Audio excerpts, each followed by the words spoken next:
Appreciate that introduction. I'm also glad I'm in this room. It's gonna be a little move around a little more. That other room is like long and skinny. I'd have trouble like kind of moving around.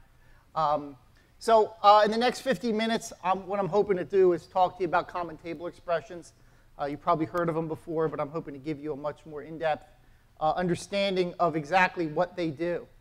And as a little background, I'm not sure how many of you saw my blog from this morning, but effectively, yesterday I had the fortunate opportunity to listen to 2 talks about range types, which I was kind of baffled by until looking at that talk and hearing people actually explain it and show me examples and stuff. And then I came out basically now having a solid foundation on range types. So my goal here is really to do the same thing with common table expressions. You've heard probably people talk about common table expressions. You've seen them mentioned in the release notes. But I have personally seen a bunch of presentations about common table expressions and still didn't understand them fully. So the goal of this talk was basically to give me a much more, from the basics up to the advanced in a progression. Rather than some of the other examples I've seen where they create a huge common table expression that creates a Christmas tree or a Mandelbrot, and I don't really understand like what's going on because I really haven't gotten the steps to get me there. So the goal of this talk, and in fact it is a good number of slides basically, is to give you sort of a full understanding of what common table expressions are, why they're useful, and in fact end up talking about some of the more cutting-edge stuff that we do with common table expressions, particularly writable common table expressions, which I'll talk about at the end of this presentation. As a way of introduction, my name is Bruce Momjian. I work for Enterprise DB. This is my website. I have this presentation along with 30 others on that website that do talk about Postgres. They're all PDFs, all Creative Commons licensed, so you might find quite a bit of stuff out there. There's also a lot of recordings of these presentations. So again, if you see some slides you like, there's a little tab up at the top. You can view the locations I've presented them. And some of them have videos. Like, for example, we'll have a video once this is put online that links back to my website. So again, we have about 50 minutes. I hope that's why you're here. And I hope you're going to find it interesting. I'm going to try and start real slow, okay? So don't get super bored. But we're going to then ramp up over and over again, and then you'll start to see, oh, okay, then there actually is some really good use cases. So the use cases are kind of toward the end of the talk. But again, I wanted to give you a foundation so you could kind of grasp exactly what these things were. I like to take questions while I'm talking. Used to be a high school teacher, so again, high school teachers don't have the luxury of waiting to the end of the lecture. So again, if anybody has any questions, anybody have a question before we get started? Okay, these slides are also on the wiki, which we've encouraged presenters to post as well. I know Jonathan's talk is up there. So, did I see Jonathan? No. Yeah, there he is right there. I know I saw him. OK, so let's get started. We're going to talk about 2 terms first. There are actually 2 basic types of programming languages. There's a lot of subtypes in there, but the 2 basic types that I want to talk about are imperative programming languages and declarative programming languages. You might not have heard these terms before, that they're very relevant when you're talking about SQL, and when you're comparing SQL to a language like PLPG-SQL or C or Java or something like that. An imperative language is one where you basically describe in computational terms what you want to happen, and then the computer goes and does it. Okay? This is probably the language we're most used to dealing with. When we say we're writing a program, effectively it's normally in an imperative language. A declarative language are not as popular. SQL is probably the most common ones that we normally deal with on a daily basis, where you're basically not describing what you want the computer to do. You're merely describing what you want. You're declaring what you want, and therefore you're now getting a result back. And the server is actually doing some work for you in some very sophisticated terms, optimizing and planning and so forth, to bring you back the data in the way that it thinks is most optimal. So again, imperative, you tell the computer what to do. Declarative, you tell the computer what you want. These are imperative languages. I just picked basic C and Perl just as an example. You're going to see some Perl kind of coming throughout here just as sort of a way of grounding you in an imperative sort of mindset. Again, if you're using Python, it's pretty much the same. So this is basically hello over and over again in the three languages. And this is imperative, right? We're basically telling the computer what instructions to execute. This is kind of the same thing in SQL, but not really. And the reason is because you don't really have, using this syntax that I'm showing here, a way of telling the computer to go into an infinite loop. You really just don't.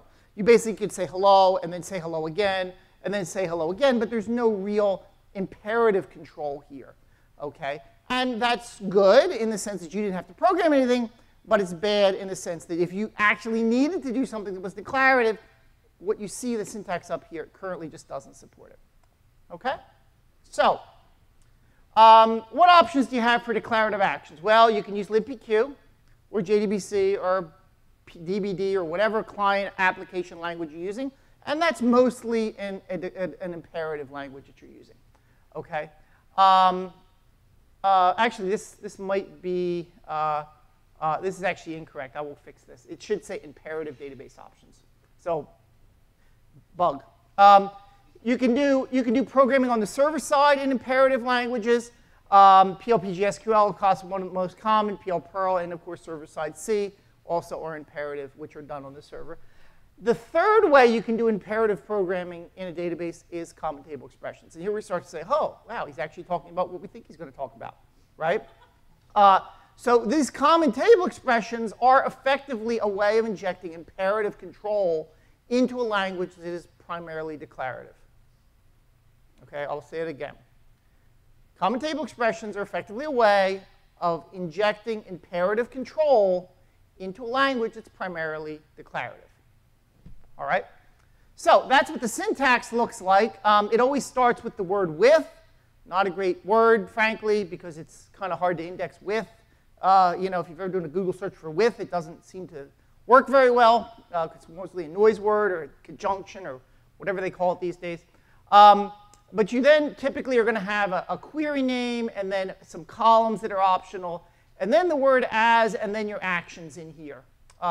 And then outside of this select, you have an actual select. And I'm going to show you some examples. So this is just kind of the syntax that you get if you look it up in the Postgres docs. And again, this was basically introduced in Postgres 8 before, but has been improved in subsequent releases as we've moved forward. So here is a with clause, a very simple CTE. Again, have patience with me as I show you these tremendously easy things. So you see the common structure. We have the word with. We have a name for the common table expression called source. And then we have the word as. We haven't used a column description at all.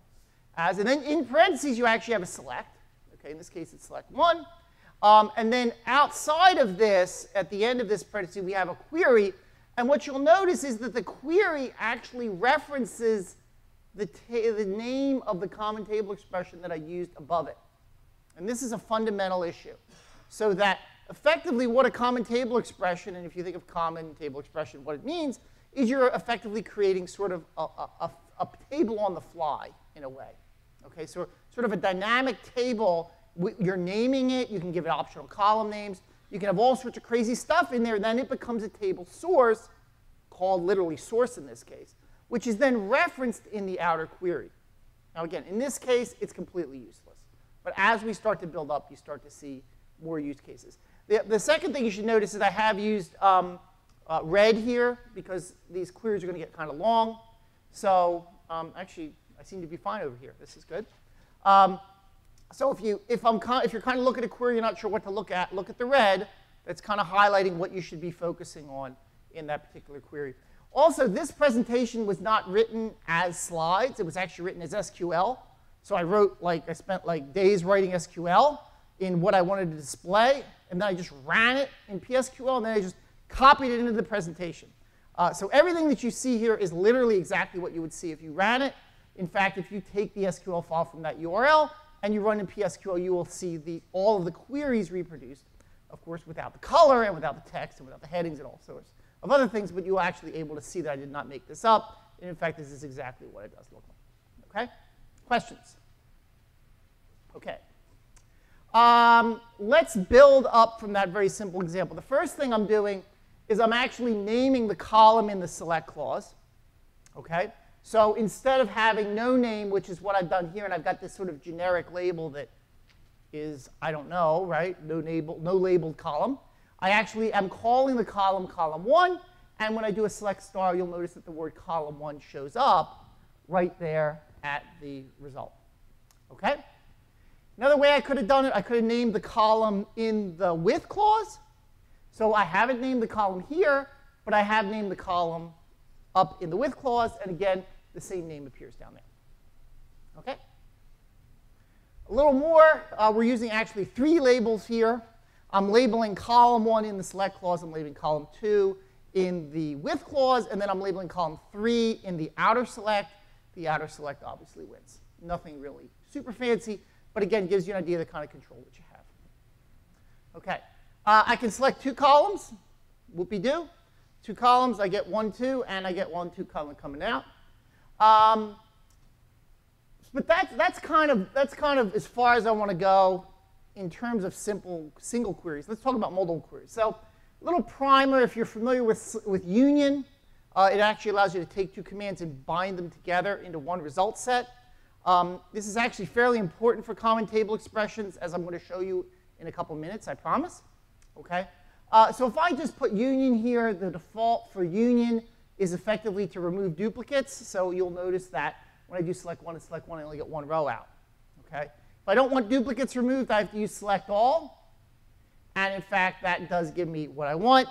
Again, why does this mean anything? It actually becomes fairly important when we talk about complex common table expressions, as I will show you.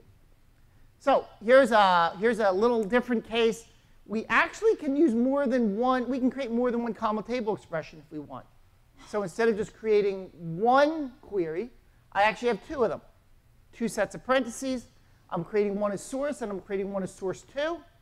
And then I can actually do a union all, and I can select from source, and I can select from source 2. Okay? You can start to see how this common table expression is now kind of a building block that I can use. If I have some results that I want to use in multiple places, or output maybe the detail and then a summary. I've done that before. Well, I'll have like 10 rows, and then I want to print the sum at the bottom as a result. I can actually reference the table twice if I wanted to. I can also do joins inside this area. So here I'm joining the language table and the roles table. And you can actually see that that actually creates a standard query. It's the same output as this query. I'm just passing it through a useless common table expression. All right? But if I wanted to do something like this, this is a little different. Here I'm creating one output called source. And then I'm outputting all of the rows in source. And then I'm doing the union all. And then I'm outputting the minimum or the lowest named language in the output. I've got an extra row coming out. And I didn't have to duplicate the query in the common table expression, right? I did the common table expression. I gave it a name. And then I could actually do a select star on it. And then I could run a min on it completely independently. And here you start to see some of the sort of macro capability of common table expressions. Any questions? We're still in the infancy, yes? So prior to this slide, you've done all those things with the subselect and the front clause. True or not? Probably, yeah. Probably up until this slide, Right. So before that, everything was pretty much just pushing things around for no possible reason. Yeah, really, honestly, yeah. There's really nothing. But as you start to, this is the first slide where we're actually doing something creative. Yeah, that's a great point. Other questions?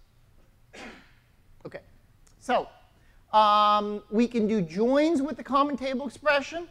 Here I'm actually creating a table called class, which happens to only have the heap tables, none of the indexes, none of the toast tables, none of the views. And I'm calling it just class. I should have probably called it rel, but whatever. Okay, and then I can actually join this class with another table, just as though it was a real table. Again, there's nothing fancy here. We could have done this with SQL just fine. I'm just showing you we can do a join. Okay. Okay. So where's the imperative? Okay. Where is this imperative thing that I'm talking about? Well, you might think, well, if I want to do something like if then, well, I actually don't have a way of doing that in SQL, but you actually do. The case statement, for example, allows me to conditionally output like a text string, positive, 0, or negative, depending on basic value. So this, in some ways, this is like very crudely imperative in terms of having some sort of programmatic control over what appears in the column. Okay? Not related to common table expressions at all. It's just, I would call it an example of an imperative clause that we have in this language. Okay? Here's where the wheels start to come off. All right?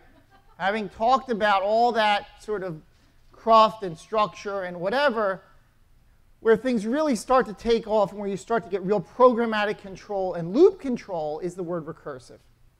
So the word recursive effectively says keep executing the common table expression until no rows come out, which you would think would be kind of weird, and it is, but it actually is fairly powerful.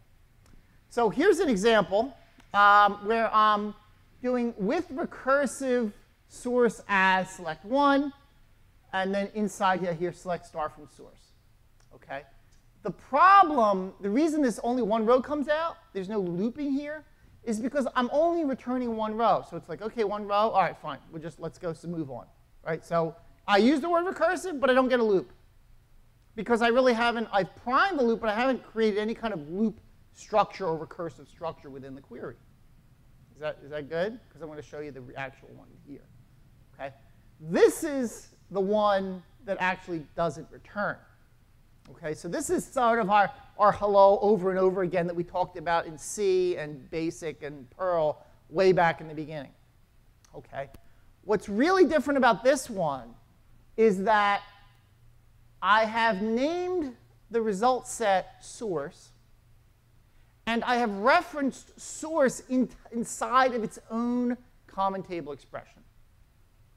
I'm not sure how many of you have dealt with recursion, but effectively that's what is happening here. Okay? You're taking the output of the query, and then you're feeding it back in to the result again, and it just keeps going. Okay? So what happens here is you prime the pump with 1. So 1 starts it off. And then I use a union all, and I say select 1 from source. So 1 comes out. It becomes 1. 1 comes out here. It gets 1 again. Okay, and I never get out of this. Completely useless. Okay, but effectively it shows us that imperative control, right? Because usually when you start programming something, you print hello over and over again. You watch and you say, oh wow, look at that, right? I mean that's what everyone kind of starts with, because you're seeing that looping, visually. Right? So that's what we're starting with here. Okay? So this is completely useless. I had to cancel it. I had to set a timeout, and I canceled it after 1 second because it never ended. All right, so that's not what we want. What we do perhaps want, well, actually, this is the same example with hello. Right? So this is my hello over and over again. Very, very boring. You never actually see any rows come out of this, by the way. It just keeps going. Yeah? John?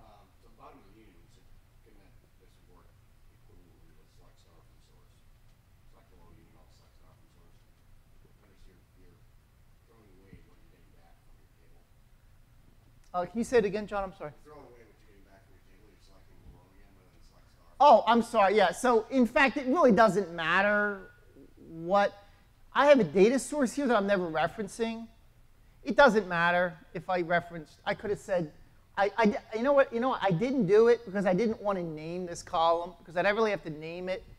If I could have said select star here, I guess, and that would have. Yeah, I could have done select star. It's the same thing. Yeah.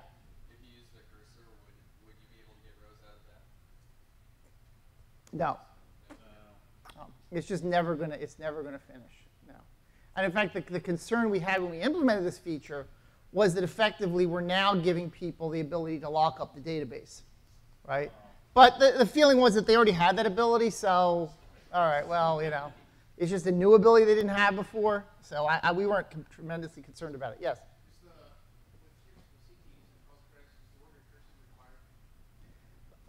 If the word recursive is not there, and in fact, most of these queries early on didn't have recursive at all. Right. Okay. So if you don't use the word recursive, you don't get a loop anymore. So even if you do the union all, they won't recursive? No, I think you just get like 2 rows. I haven't tested it, but I think if we ran this query without the word recursive, when you get an error, you can't refer to. Maybe, yeah, you get an error. I would think you get an All right, that's good. Even better, yeah. Touchdown. Or goal for our European people. I think his question was more along the lines of if you refer to your CTE inside the CTE, will it be implicitly? Right, no, it does not implicitly, no. It won't, it'll throw an error in that case too, if you don't use recursive and you try and do this. And this is actually all defined by the standard. So, you know, we're on pretty solid mathematical ground, I think, in the way we do this. So here's a quirky example. You notice how I was using union all, and union all doesn't get rid of duplicates? Well, if I actually use just union, I just get one row. And this is kind of some kind of optimization. I'm not sure if we had to implement it this way, but we kind of knew that the rest were going to be duplicates. We just stopped. Okay? How it knew that they were all going to be the same, like there weren't going to be any new ones coming out, I don't know. Maybe I haven't really delved into why this is. But my point is you pretty much have to use union all if you're doing these queries. All right? And here's a very graphic example of not using union all, effectively just using union, remove the duplicates. The recursion does not happen. All right? In fact, there's an argument whether the SQL standard should have had union always remove duplicates. There's some set theory as to why they did that. Practically, it's a pain in the neck. I've always found it that way. So usually, use union all unless you have a reason to use union in a lot of cases. Okay. So what else can we do? OK, how about this? So this is actually where we actually start to get something useful, because none of the other ones either return the wrong result or they just return a repeated result just like hung. Okay. So what this is actually doing is it's got really two things that you're going to have when you do these recursive common table expressions. Okay. The first is that you actually reference the source or the common table expression name somewhere in the query. Okay. So here I'm actually referencing that. But also I have what we call a termination condition. So this is a condition that prevents that hello, hello over and over again that never ends. All right? And pretty much every example is going to have that you're going to use. It's going to have to reference the common table expression name is going to be referenced somewhere in the query, and then you're going to have some kind of termination condition so it just doesn't keep going. So effectively, what this does is print the numbers from 1 to 10. All right? And obviously, a very imperative type of task. Print the numbers from 1 to 10. Yes, sir? Is that order guaranteed? It kind of is because of the way we were building the data. So we could add an order by, I guess. But it's not guaranteed. It's probably not. I don't know. Is it guaranteed? I wonder if that is actually the correct result. Because if you think about it, you feed the previous result in source into it.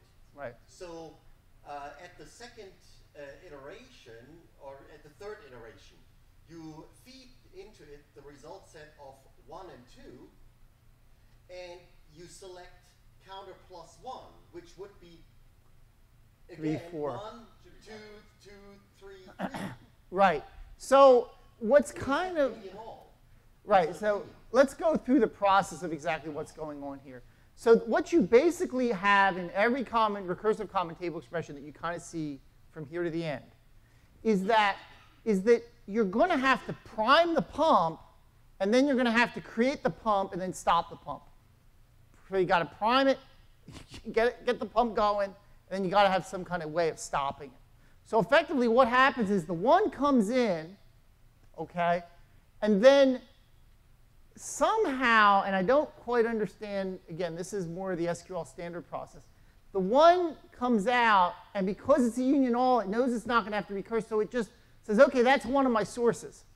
And then now that source somehow executes the second part of the union all.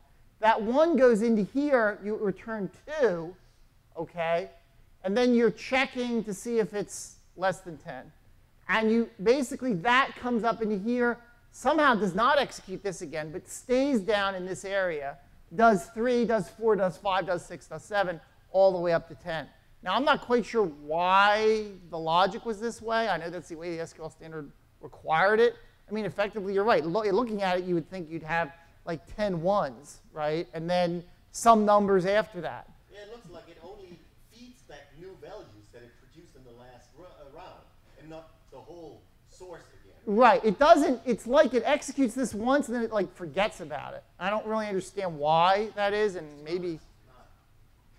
It goes to constant, which does not refer to the recursive view. Right, right. But you would think that even if the source was 5, you would return 1, 5, and 2, 5, and 3, 5. It just doesn't work that way. You're Robert. It's a set. There's only one. One's only in there once. I guess. You actually get the same explain plan whether you use union all or union. Okay. And it does a recursive union within the explain plan. Okay. I think the union is not necessary, and the fact that you recurse forces a union on the result set inside. That might be the case. Well, but why would this like I can get 10 ones to appear, no problem. Yeah. So that Like might be Robert, if you run this query and you change counter plus 1 to just 1, you will get 10 ones. You will not get 1, 2, 3, 4. You'll get 10 ones that are complete duplicates. Right. What's this? No, it would. Because, oh, I see. Because then you're right. Because then you wouldn't be returning a number big enough to increment. Yeah, so you're right. There's some crazy thing going on in here, and it was not easy to code this. Yes. If you want to return 10 times the same number, Yes. you have to have an explicit declarative. As a second column, and then only return in here that 1. Yeah, that's a great point. So we got some stumped guys here. That's good. This stuff is pretty crazy. Yeah. Yeah, they're like, what? It's doing what? So if I've got everyone stumped, I've succeeded. So here's 1 to 10. This is what it would look like in Perl. Again, very imperative example. Okay. This is how it really looks from a procedural standpoint. This is really what it's doing. It's basically creating a function that has some output, and then it's priming it with 1, kind of. Okay. It's basically starting with 1. This is how you do it normally. A normal person would do it, right? This is the crazy SQL way of doing it. You prime it with 1, you print the arg, and then you basically call the function again if it's less than 10, right? Again, not wonderful, but you're kind of getting an imperative control here in something that wasn't designed to have imperative control. In fact, this is even closer to what it should do because it's actually creating an array that's a result set in Perl, and then returning the array and then printing out the array. So this is your outer select right here, okay, the final select, and then this is your function, and this is you kind of priming it. And in fact, we have a priming going up here, where if it's null, then it's 1, and if it's not, it's, you know.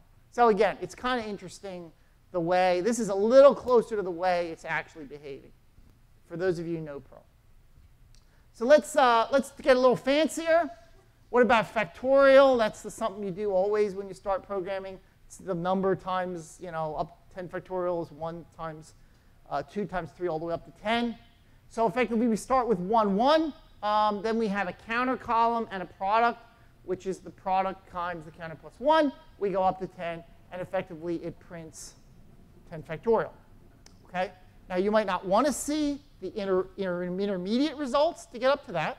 So we can actually limit it at the bottom. We can say, I only want to see the row where the first column is 10, and there you get your result. Okay? Should you think this is all we can do? Well, actually, this is the factorial in Perl. Again, nobody would sanely program it this way in Perl, but it is, this is effectively what it's doing. So we can do string manipulation. It's always fun. So here we're actually selecting an A, and then we're selecting an A, union all, and then we're selecting the A plus another A, and we're going all the way up to 10, and effectively the output looks like this. Okay, you can start to see the Christmas tree or whatever that you're doing. Okay. What about computed characters? Maybe you don't want to see A all the time. We can actually increment the character by 1. So we now do A and AB and ABC and ABCD and so forth. Yes? Who was the mad scientist that did most of this in A4? Because like this part of CTEs, I don't know who did it. Right? CTEs. Who was our programmer for that? Anybody? Anybody know who?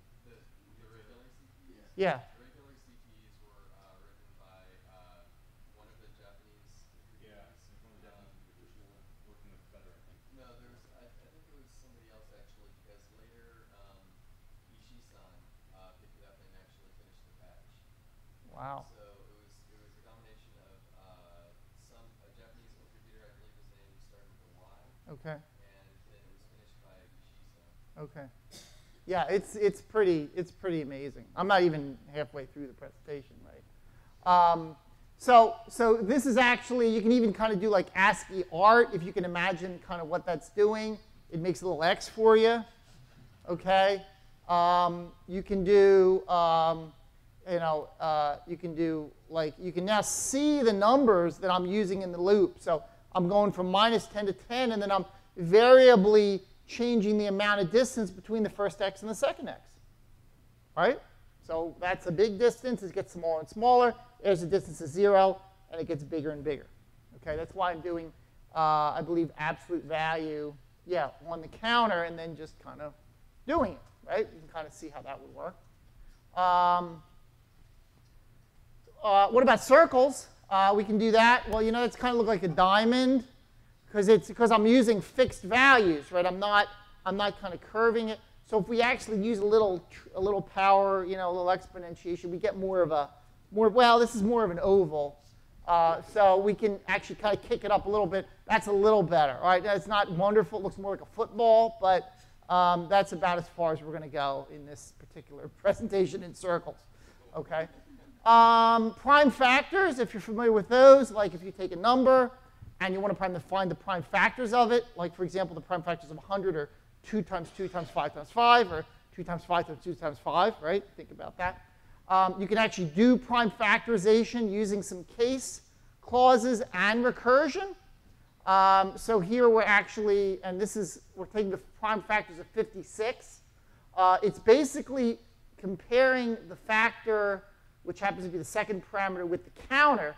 So the counter basically goes from like 56 down, and it goes from 1 up, 2 up, and it keeps looking for things that divide evenly, and that's what that modulo does. So if it divides evenly, then we do one thing. If it divides, I'm trying to remember how this works. So why are those all the same? I don't remember that answer. I know it works because obviously I've had to code this and I've run it and it actually works just fine. I can't remember why I did it that way. Oh, I know why. It's because I'm returning 3 columns. Okay, that's my first column. That's my second column. So this one is the counter. This one is the factor. That always confuses me. And this one is whether it's a factor, true or false. And I can actually show you me going from 2 to 3 to 4 to 5 to 6 to 7. And then you can identify which one of these are true. These are the ones that are prime factors. Okay, now you might not want to see all that. So we might just want to say, just show me the factors. Don't show me the ones that aren't a factor. And in fact, you now get the prime factors of 56. Okay, which I think, yeah, that's what we've done. 2, 2, 2, 7, which is 8 times 7, which is 56. Okay. Now you might say, well, that's kind of like very poorly optimal. So I'm like, oh, I actually do another one here. This big number, you'd think it would take forever. No, it actually is pretty quick. All right. Actually has a really big prime factor. Prime factors is 66. Here again, you can kind of see.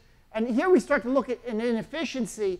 Once we kind of get to the square root of the number, we don't need to go any farther, right? So if I'm trying to find the factors of 100, by the time I get to 11, I'm done. Because there can't be anything that's going to divide in there, okay?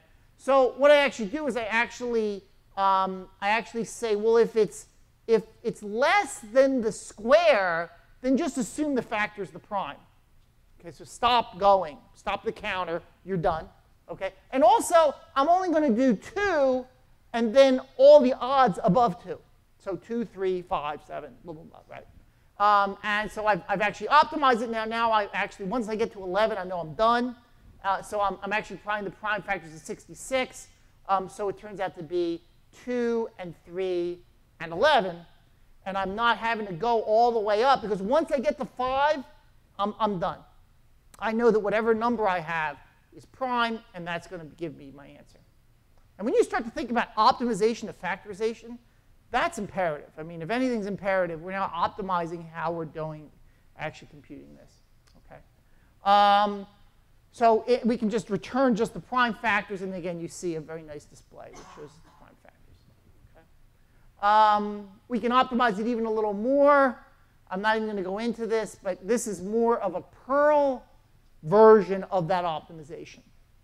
Again, nobody would program this way, but when you have the tools that Common Table Expression gives you, this is all you get.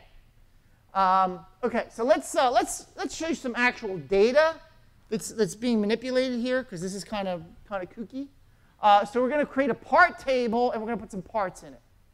This is obviously a lot more real world now that we're getting into with Common Table Expression. So here I have my part table. I'm going to look for the part 2, and I'm going to find all the parts that make up part 2. And this is, again, where we start to actually look at some real-world examples, because as you may think about it, part explosion is fairly hard to do in SQL because you don't normally have the type of imperative control that allows you to walk a tree to find all the dependent objects.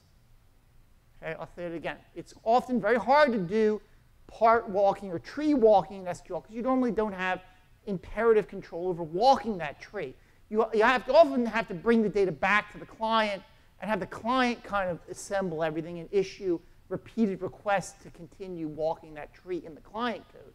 What I'm showing you here is a case where we're actually walking the tree in the Common Table Expression. So it's actually fairly simple. We start with part 2, and then we say that's called source, and then we union all it with a recursive call to the source table. Okay, and we basically say, given the part 2, tell me other part table entries that have the same part number as their parent. So 2 goes in to the top. We're now saying, give me part numbers where 2 is the parent of that. So what parts are made up of or are children of part 2. Okay? And that's how we get 2, and it turns out the way I've coded it, 21, 22, 23, 222, 220, these are all parts of parts that make up part 2. If you think of an aircraft, you could effectively do a parts explosion on an aircraft and find all the parts that go into it. That's effectively what we're doing here in a very small way. Okay? Questions? Okay, because we're going to go. All right. So I don't like that display. I can't really understand it. I don't really understand how hierarchically deep a part is. So I'm going to add some SQL art to that, like we did earlier with the X in the circle and whatever. And I'm going to say, OK, for every case, I'm going to now have a level. And I'm going to increment that level as I go down. And then when I go to display it, I'm going to display the proper number of dashes to show me how deep that part is. If it's a part that's a child, part that's a grandchild, part that's a grand-grandchild. All right? And I'm doing this in SQL, and then I can bring it back to my application, clean it up, just display it as is, whatever I want to do. Okay? So we're combining the part explosion and the ASCII Art thing kind of together. But you may look at this, and you might say, well, I don't like that. Because effectively, the parts are not under the parents. We just have all the children together, and then we have all the grandchildren together. That's no good. I want to see it more clearly done. So I'm going to actually, in this case, I'm actually going to create like a little SQL string. So I'm going to concatenate the tree, and I'm going to add a space, and I'm going to put the part number after it. And then if I do that and I order by the tree, I can now see that 22.1 and 22.2 are children of 22, and 23.1 is a children of 2.3. All right? However, we're sorting this by ASCII. We're sorting characters. If we had part 1,000, it would completely throw us off because we don't know where all parts are going to have the same number of digits. Right? So we're going to use an array, which, as Postgres is glad to give us. And we create just a little integer array that holds our part numbers. And then we actually sort by this array. Here's the integer array specification right here. Okay? And now you can see that no matter how many digits are in this part, it's going to properly have part 2, its children 21, 22, and 23, its grandchildren 221, 222, and 231. Okay? So again, kind of a combo of a bunch of stuff that we've done. You can see how we're now doing imperative work, we're doing ASCII Art with our stuff, and we're actually able to push a lot of the tree walking that we normally do in our application up into the database. Okay. This is the full output if you're curious kind of what it actually looks like as I'm building it. This is the depth level, and this is the array, and so forth. So let's look at either 2 more examples. You might know that Postgres has a dependency system. The dependency system basically controls what objects are dependent on what other objects. Okay. So effectively, I'm going to create a table called depth test. And here is a query that's fairly large. I don't expect you to understand it. But what it's trying to do is to take an object like a relation and find all of the sub-objects in the database that rely on it. Exactly the same as the part system, except instead of feeding it a table of parts, I'm actually walking the system tables to give me those dependent objects. Again, normally would have to be done at the client level. We can now do it at the SQL level. So we actually create a recursive thing called dep. We start with the object ID of a particular table, and then we do of this table called dep test, and then we do a union all, and we say, give me the dependencies of that object. Okay? Here's my dep table. Here's my dep table. So I'm saying, given the OID of this particular table, go and find me everything that references it, and then return that, and then return that. And then the output here is basically trying to give us a very good display of what that looks like. In fact, this is what it looks like. If I look at depth test, I actually have 2 dependencies on it. One is basically 2 types. If you were in Robert's tutorial on Monday, he actually talked about this, how we create a type and an array type for every table that you create. That's exactly what you're seeing. Okay? Here's a little different example. Just looks a little different. So now I've gotten rid of the table itself, and I just want to see the dependencies. So what I've done is I've gotten rid of I've done the query a little bit differently. Instead of priming it the way I did, I actually did a lookup of depth test and found its first children, and then just ran the children for it. Instead of starting with depth test, I started with its children. And by doing that, I don't get depth test anymore. Okay? If you think I'm making this up, if I go and add a primary key to the table, and I run the query again, I actually now get a constraint, which is the primary key, effectively. Okay? That's the name of the primary key right here. And you can see that we've got a constraint there. And we actually have a reference here of the index that represents that primary key. Okay? Robert explained that as well on Monday. If I add a column to it, a serial column, which actually creates a sequence, I run the query again, I now have sequence information about that particular dependency that are now dependent on the table. Okay? Why is the last entry double? Why is the last entry double?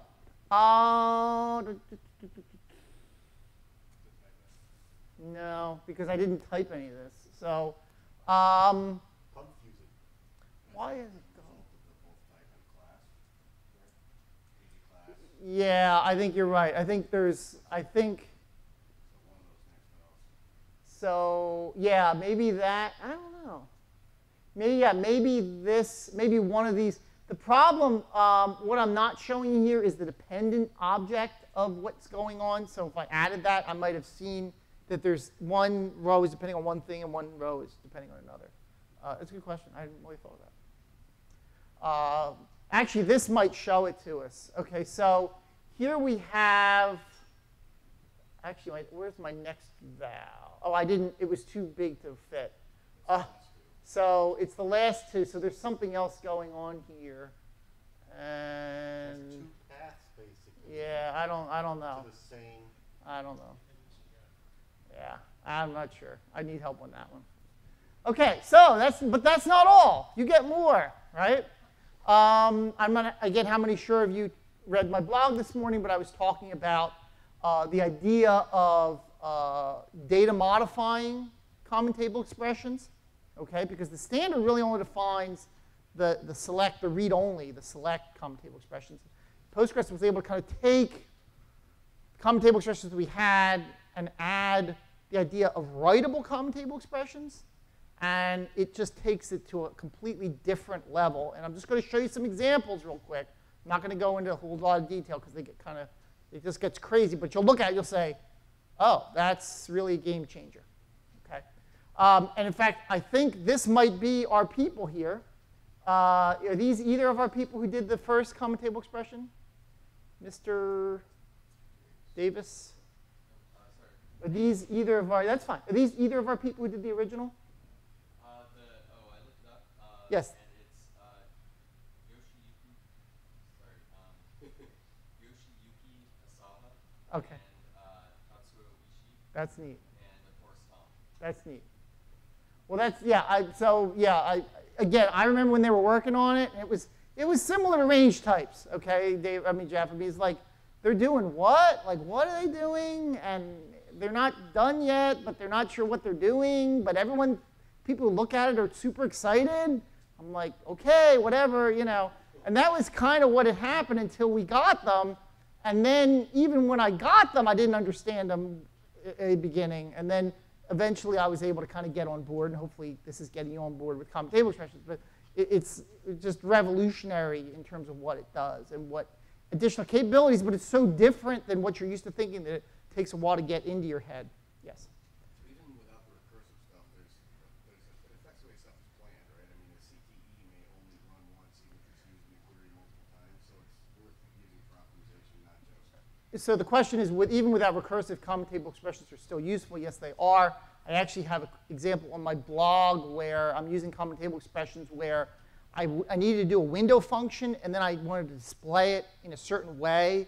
And it was better to use the common table expression and sort of solidify my result set and then use it than to basically reproduce the query multiple times in a union all, which is what I've sometimes had to do, or to create a temporary table, which, again, you'll avoid a lot of this by having this facility. Yes? They are also very effective if they allow you to avoid subselects in the where clause, where you basically repeat the whole where you repeat the subselect multiple times in the where clause because you need that result more than once. Exactly. This is like, wow, you know.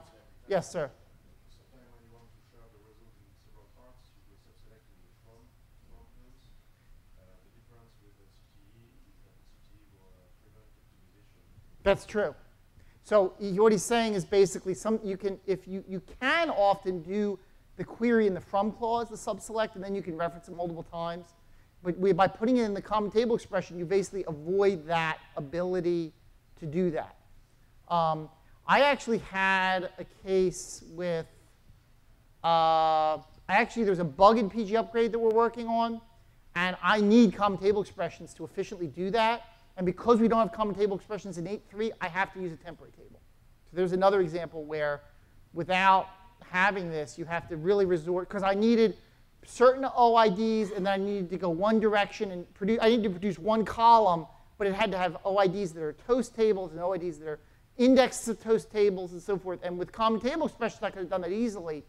Without it, I got to create a temporary table, put my OIDs in there, join to that, append to the table, join to that again, append to the table again. And I got to support 8.3, so I got to do it that way.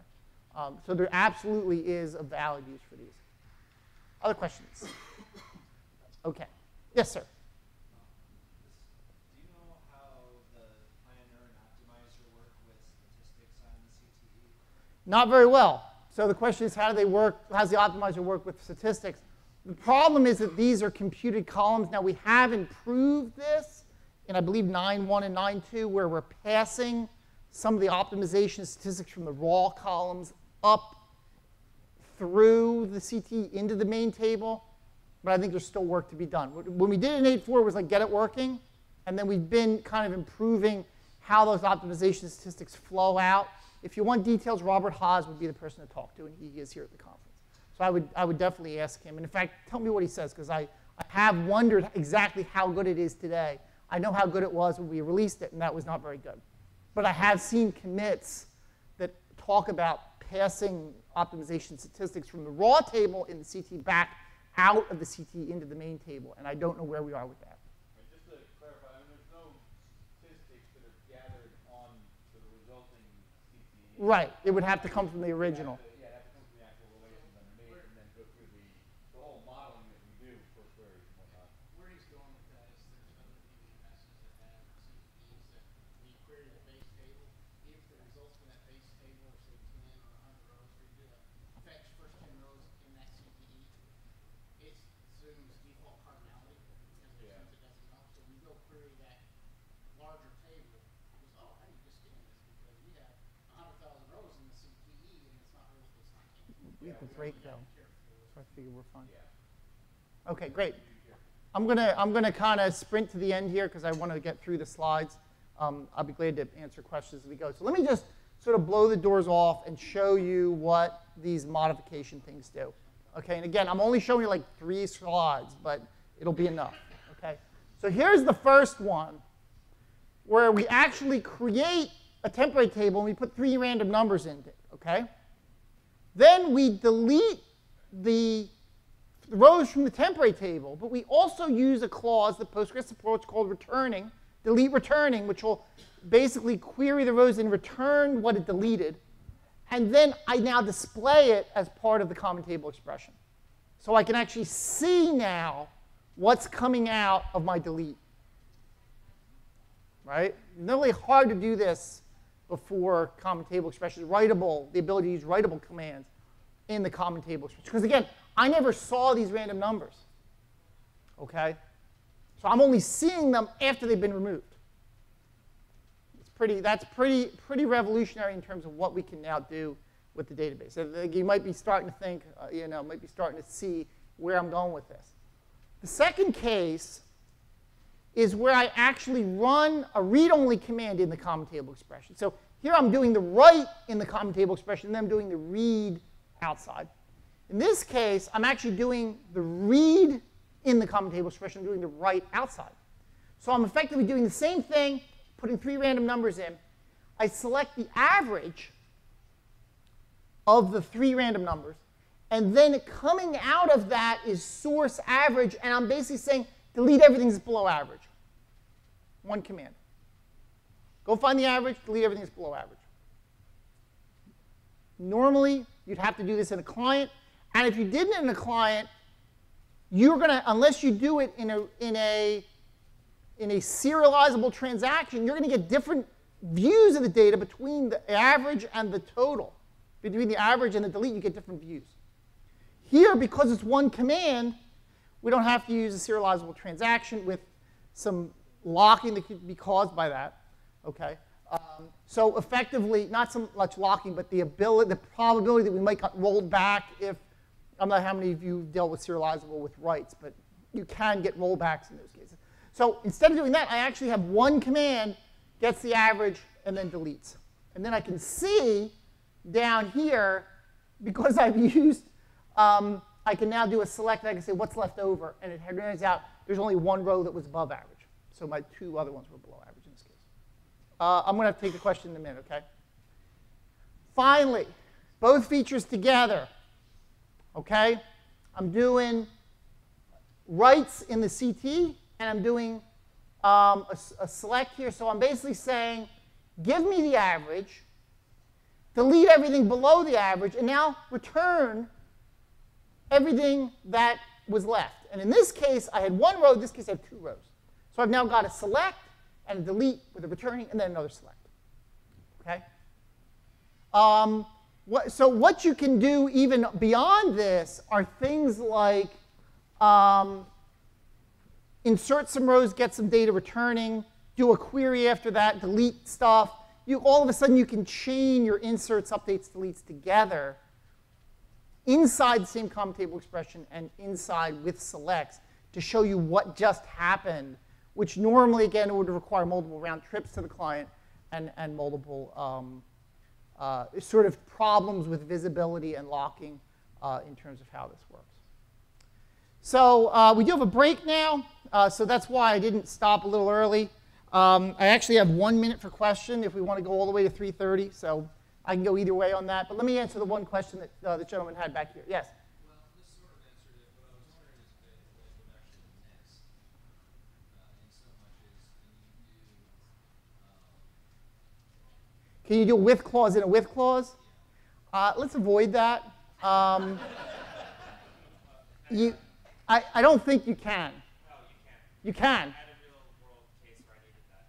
Because I had to do like a massive delete, and I had like referential data, and just like sort of like tier it together, and it worked well. I can show it to you after. That's great. Well, actually, the one thing I'm going to close on is Jonathan has been using these common table expression with the rights very heavily, and basically said that, you know, it is just a different way of dealing with the database in the terms of being able to take individual queries that you used to have to send and then sort of rolling them up into sort of combined queries that all of a sudden, give us an example, Jonathan, where you're deleting the parent and then all the ones underneath it. And actually, it's better than that. It was the insert. So I need to insert some data, and then based upon the data that's inserted, I want to insert more data on top of that from directly from those values. I'm trying to understand. It's like 32-line query. This is exactly what I did. I like better example. Okay, so basically I was looking, I had a set of data across multiple tables, and I was trying to, you know, I was missing a chunk of it from, it's basically a schematic system organizing by companies. I was missing a chunk. This was like one company in particular that needed to be associated with all of them, but it wasn't. It was associated with some and not others. So I found other ones where it wasn't associated with, put in the appropriate data, and then so basically, writable common table expressions could be a whole nother presentation. But anyway, you've kind of gone from very basic, right, all the way down to this. You can actually see, I think, why so many people are super excited about this. Thanks very much. I'll be up here.